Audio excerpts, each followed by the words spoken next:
이 새로 들어온 사람 한 번 보고 말 사이인데 본인이 개고생해서 알게 된 그런 지식에 대해서 100% 알려줄까요? 회사에서 경력직을 신입으로 뽑는데 어디 가서 경력을 쌓냐, 이런 질문도 정말 많이 해주시거든요. 안녕하세요, 안전체커입니다. 이번 영상에서는 안전관리자, 보건관리자 취업이 생각보다 쉽지 않은 이유에 대해서 좀 말씀을 드려보고자 합니다. 안전관리자, 보건관리자 검색을 하면 취업이 잘 된다, 자격증 뭐 크게 어렵지 않다, 취업하면 연봉이 5천만원, 6천만원 이상이다 등 좋은 정보밖에 없는 것 같아요. 근데 막상 자격증을 취득하고 나서 채용 공고에 들어가서 지원을 하려고 하면은 생각보다 쉽지 않은 걸 알 수가 있습니다. 우선 저희 안전관리자, 보건관리자 이 직군 자체가 좀 특수한 직종입니다. 왜냐하면 예를 들면 인사나 회계 업무 같은 거는 인원도 좀 많이 있고 과거부터 오랫동안 해왔었던 그런 업무이다 보니까 기본적인 그 프로세스, 그 절차, 한 명이 휴가를 가도 다른 사람이 업무를 할 수 있는 체계가 좀 잘 잡혀 있거든요. 근데 인원수 규모에 따라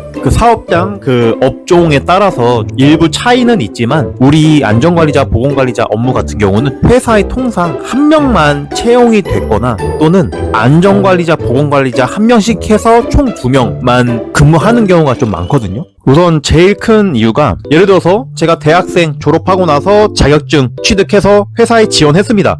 합격이 됐습니다. 근데 문제가 뭐냐면 그 회사가 인원수가 많아져서 안전관리자를 신규로 뽑는다고 하면은 이 안전보건 업무를 했던 사람이 없다 보니까 이 업무에 대해서 알려줄 사람도 없고, 내가 이 회사에 들어갔더라도 운 좋게 들어왔더라도 처음에 무슨 업무를 해야 되는지도 모르잖아요. 그래서 한 6개월, 1년 정도는 헤매게 됩니다. 한 6개월에서 1년 동안은 배워야 된다는 거거든요. 그러면은 그때 동안 어쨌든 안전보건 업무에 대한 공백이 생기고 위에서 한 10년, 20년 이상 근무하시는 분들은 얘가 일을 잘 하고 있는지 못하고 있는지 사실 딱 보면 알잖아요. 그래서 이분들이 봤을 때도 이 친구 무슨 일 하고 있는 건지도 모르고 일 안 하고 있네 라고 생각을 하고, 또 문제는 자기가 어떤 업무를 해야 되는지 알려줄 수도 없습니다. 왜냐면 이 안전보건 업무를 했던 사람이 없다 보니까. 또 다른 케이스는 예를 들어서 내가 이 회사에 운 좋게 또 입사를 했습니다. 근데 다행히 기존에 업무를 했었던 담당자가 있었다고 생각을 해보겠습니다.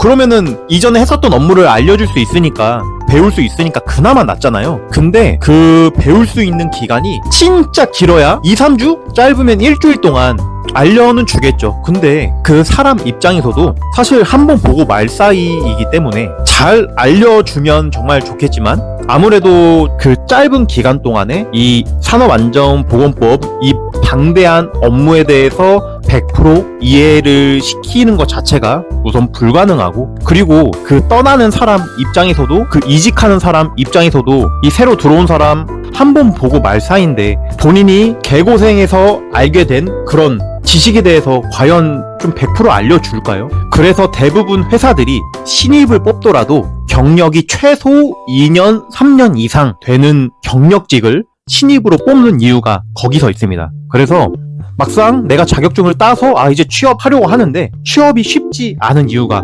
거기서 나오게 됩니다. 그래서 이거를 해결할 수 있는 방법은 경력을 쌓아야 되는 거잖아요. 근데 말이 맞지가 않네요. 왜냐면 회사에서 경력직을 신입으로 뽑는데 어디 가서 경력을 쌓냐, 이런 질문도 정말 많이 해주시거든요. 이거는 방법이 두 가지인 것 같아요. 제 경험을 토대로 말씀을 드리는 거니까 너무 다른 방향으로 오해는 안 하셨으면 좋겠습니다. 안전관리자, 보건관리자 신입으로 들어갈 수 있는 첫 번째 방법은, 취업을 그나마 좀 빨리 할 수 있는 방법은 좀 외진 지역, 비수도권, 사람이 없는, 사람들이 잘 가려고 하지 않는 지역의 공장이나 사업장, 회사로 취업하는 방법이 있습니다. 저도 원래 집이 인천이었거든요. 근데 초창기에는 아래쪽으로 좀 내려가서 충북에서 한 3년 정도 근무를 한 경험이 있습니다. 아무래도 수도권에 사람이 계속 밀집을 하다 보니까 오히려 이런 비수도권, 좀 사람이 잘 가지 않으려고 하는 그런 지역에서는 경력이 없다고 하더라도 그냥 자격증만 있어도 신입으로 뽑아주는 경우가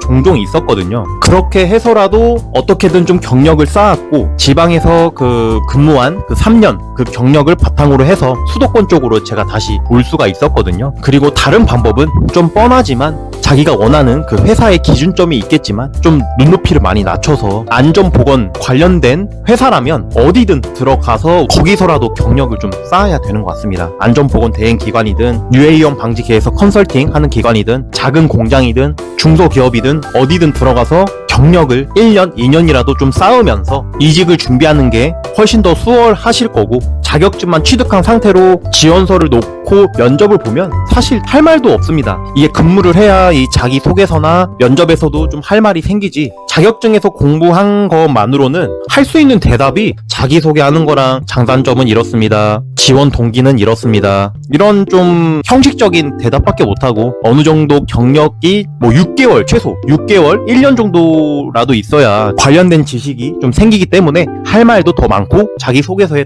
쓸 말도 많습니다. 해서 이런 식으로 취업에 다가가는 방법도 한번 좀 말씀을 드려보고 싶었습니다. 여기까지 생각보다 안전관리자, 보건관리자 취업이 쉽지 않은 이유, 그거에 대한 좀 대응 방안에 대해서 몇 가지 좀 말씀을 드려보았습니다. 이 안전관리자 업종에 대한 그 취업의 어려움도 있지만 거기에 더불어서 요즘 경제 상황도 안 좋고 취업도 쉽지 않겠지만 모두 정말 힘내셨으면 좋겠습니다. 혹시나 더 궁금한 게 있으시다고 하면 댓글로 주시면은 제가 적극적으로 답변 드리도록 하겠습니다. 모두 취업 잘 하셨으면 좋겠고요. 다음에 더 좋은 영상으로 찾아뵙도록 하겠습니다. 이상 시청해주셔서 감사합니다.